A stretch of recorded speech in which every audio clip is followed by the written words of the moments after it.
The 4-3-3 variation 5, aka the 4-3-3 false 9, is the best formation if you want to play authentic, free-flowing football.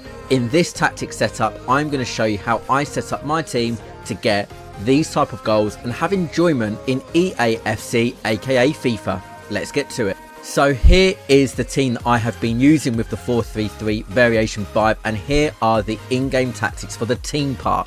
So notice how defense, we keep it as balanced, but the only thing we've changed from default is width to 45. With only having one CDM, I think it's quite important to keep the team quite compact as you can possibly make it. Have that CDM sitting in front of the back four. It's okay to have the left back and right back slightly more narrow than maybe they would be if we had it on 50, 55, 60 defensive width. But having them slightly more narrow means that yes, you might give up slightly more space in the wider areas, but you're a lot harder to go through, and you've got the backup of the centre mids who are going to offer that protection a little bit wider as well. Build up play though is really important. To beat the press, you don't want your players creating too big of a gap. You don't want your CDM getting too far away from your centre backs or right back, for example, and you don't want your centre mids to move too far too quickly away from the rest of your team either when they're supporting the attacks. Slow build up, I find, is a really nice balance with this. Now, chance creation, I've played around with both balance and possession. I have found that post tactic, actually possession means that you can get stuck a bit against those low block, against those people that don't really control their defenders, only control a CDM and run around. I found that possession was quite nice pre the update, but post update I do find the balance a bit nicer, give a bit more freedom to you with the control in your hand. Width, again, I've gone for 45. If you've been around here for a while, you know that I like to have the same width for both defense and attacking. Sometimes it does vary, but for this particular setup I like to have the same. Players in the box, we've left it as 5 this time because I want that little bit more control with the L1. I want to decide when I want players, especially my fullbacks, to bomb forward. So 5 works really nicely.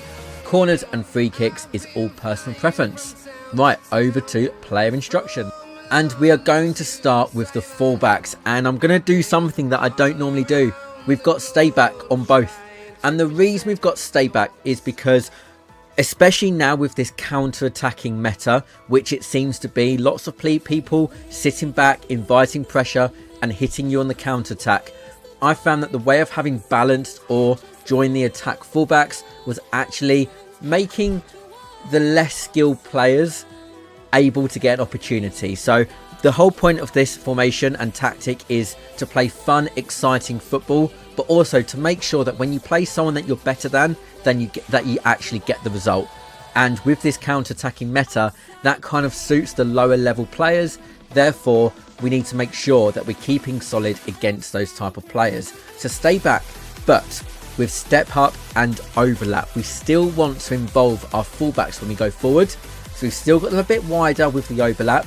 We've got them step up, so if they're leaving a winger forward, if they're playing 4-2-4 or 4-4-2 or 4-2-2, for example, they'll step up on the left mid, the left winger, the left cam, for example, and make it difficult for them, not giving them loads of space. We can still be aggressive by player switching, but it means that they'll be slightly wider in possession. If we're slower at building up, we can involve them, we can get them running with L1, we can just pass the ball to them and get them running. It still offers that while still being solid at the back as well. So left back and right back, the exact same instruction. CDM, we are not making sure they stay back though. We want them involved when we've got the ball. So cover centre and deep lying playmaker are the changes here. Now make sure that you are selecting deep line playmaker on the console or through the PC version of the game. Lots of people say I don't have that option, and they're trying to do it through the web app or the companion app on mobile. You've got to do it on console. So deep line playmaker will basically make that CDM available for those triangles with the centre mids. When the fullback has got the ball, the CDM will offer themselves to be a passing option, so we don't get trapped, so we don't lose possession cheaply. Someone like Yaya Toure, medium will naturally just sit kind of in no man's land in the opposition half, not too high, not too deep. A medium high CDM will be great. Avoid high because they're just going to be too aggressive further up the pitch.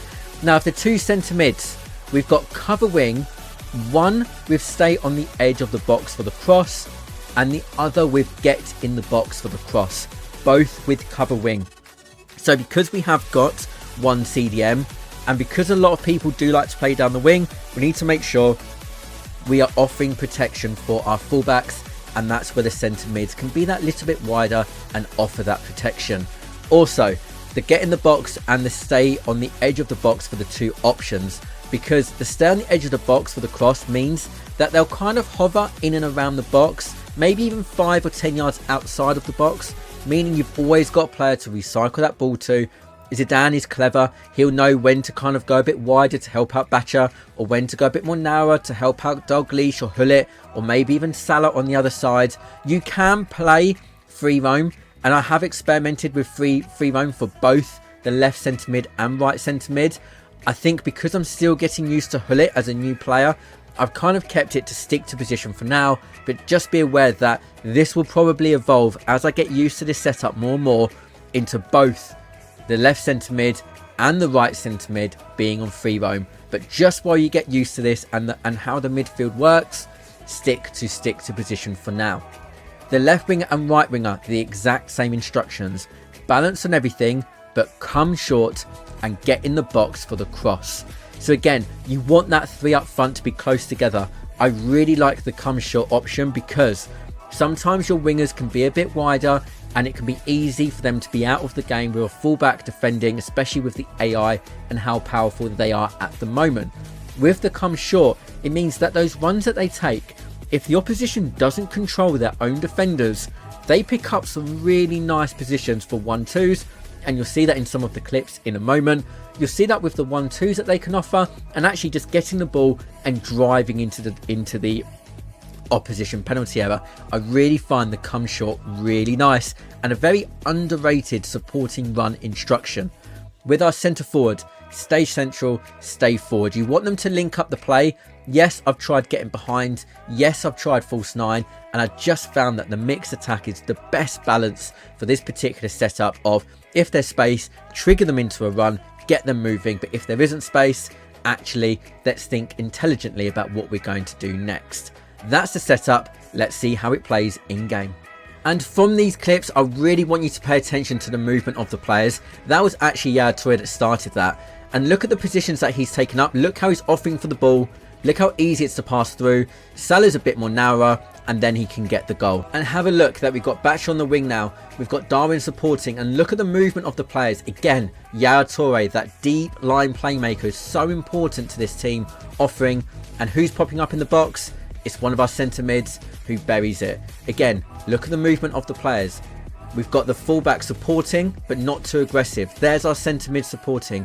At this point, I didn't have Hullet, so Zidane was my right centre mid, and Iwobi, who's just scored there, was my left centre mid. And again, you can see how effective the centre mids are with that one on stay on the edge and one get in the box. Look again, we can still involve our fullbacks. We can be a bit more patient. Look at the movement, look at the support, look how close the players are together to actually get the ball in an attacking situation. Again, we can be patient but with a purpose. And look how easy these passes are. You're not seeing any skill moves, you're not seeing anything fancy. We're seeing things that anyone can do in this game if you're just patient and pick the right passes. And who are the most important players in this team? Look at the centre mids. They're just absolutely cooking. And it makes it so hard for the opposition, here's Zidane again, to pick up because they take such brilliant positions again. There's Iwobi driving forward. How many goals have you seen scored by the centre mids? Now, if you are looking for more help on EAFC, I've got loads of training videos, I've got loads of coaching videos on the channel, but I strongly recommend that you click this video here to get better at EAFC. I'll see you next time.